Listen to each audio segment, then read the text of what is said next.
How can we as parents or teachers bring out the best in our children? How can we bring out the best in ourselves? The strength-based approach provides important answers to these questions. It can help us better deal with problems as well as become happier and more successful. On Happier Talk today, we have a leading expert whose wisdom can help us all rise higher and become stronger. She's the Director of Practice at the VIA Institute for the Study of Character Strengths and works with individuals and organizations. She helps teachers, parents, coaches, and administrators fulfill their own and others' potential through the strengths-based approach. She's a certified coach and a licensed counseling psychologist specializing in child and family therapy. It is a great honor and pleasure to have with us Dr. Donna Mayerson, who can help us be the best that we can be. Welcome, Donna. Thank you for being here on Happier Talk. It's a pleasure to be here. So, Donna, as a parent, I often think about how I can apply the strength-based approach. So at work, it seems more intuitive to me. Mm-hmm. You're dedicating your work now to just that, help.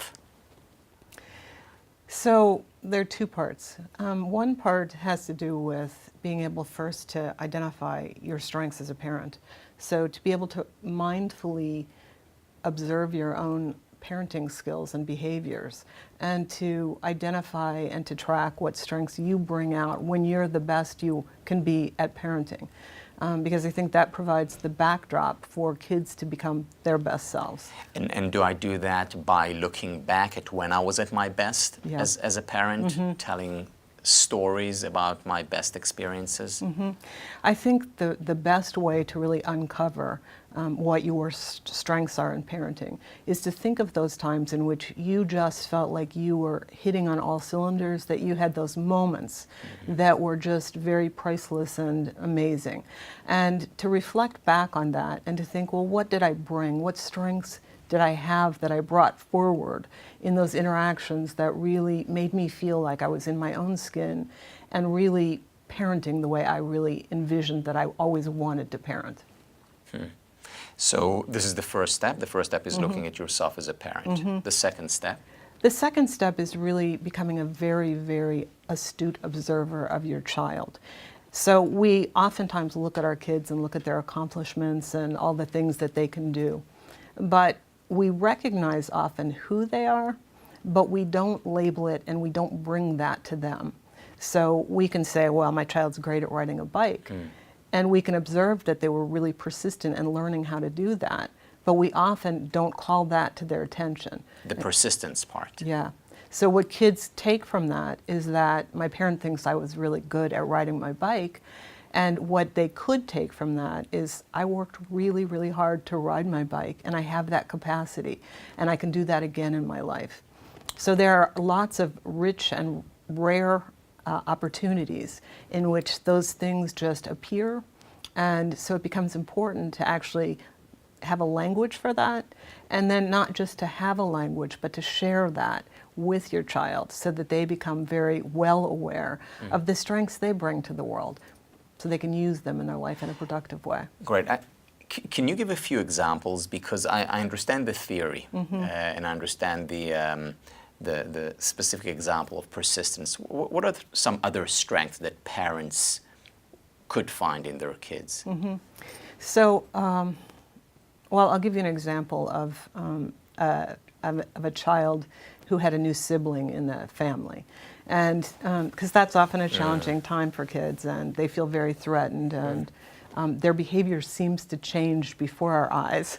And so it's very common for parents to come and say, I don't know what happened. She was really loving and she was amazing. And then we had this new baby, and all of a sudden she's demanding, and seems very short, and she seems like she's more aggressive now. But what they don't identify is that oftentimes those kids are very, very curious, and they are very also loving, and they want to have a way in which they can express those things, but they don't often have an entree in. And so they push at the edges of things, and they to try to find a way in. And I think it's disconcerting to parents because they don't exactly know what's happening. And sometimes they can think that their child has been replaced by some other child. And so I think to reflect on what are those strong characteristics, those strong strengths that the child has exhibited in the past is a way for parents to see, well, what does that child really want to bring to this? What is this child really trying to express? And are they trying to express their curiosity or their love in a way with this new child, with this new sort of interloper in our family? Are they trying to find a way to express the best parts of themselves, but they don't have an entree in? And let's say I do identify curiosity or love as a strength. What would be the next step? It would be relabeling it or labeling it for that child. Like you might say, like, Sherry, I know you really, really want to be part of this and you would like to understand what this baby is like. And you'd like to sort of come in and maybe share this little moment with us. And so why don't you come closer and you can, you can find out everything you'd like to know close up. I'll give you another example. I was working with somebody who had identified a child who was always asking a lot of questions and was annoying to the adult. It was a person who was working in a setting in which there were a lot of kids. And everybody had identified him as really annoying. And when she started to sort of unravel, well, what are his strengths? She realized that curiosity was his top strength and that he just really wanted to understand what she was doing, what was going on, what was happening. And as soon as she understood that she gave him a way to be curious and to sort of feed that in himself without sort of becoming obnoxious or overdoing it. She gave it air or space, and then it allowed him to really express himself in a way that was better for him and better for her. Now, when we talk about adults and we identify their strength, we talk about adults we talk about strengths such as curiosity, love of learning, gratitude, humor. Are these the same strengths that we find in kids, in little adults? So what we think is that that strengths are like many things, that they need context to grow and develop, and that there are particular strengths that are more evident. You can observe them more closely in young kids, and that as kids grow, you begin to see more and more of the strengths unfold.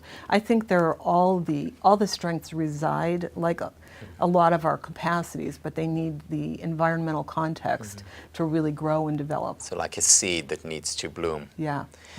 I want to go back to the parents. What are the implications of thinking about their strengths? Why is it so important in the context of parenting? So parenting, I think, is the hardest job that we have, and we have no preparation for it. Fully agree. Yeah, and even if we've been exposed to kids and we babysat or we had jobs around kids, it's different when it's our child and you see that child for the first time.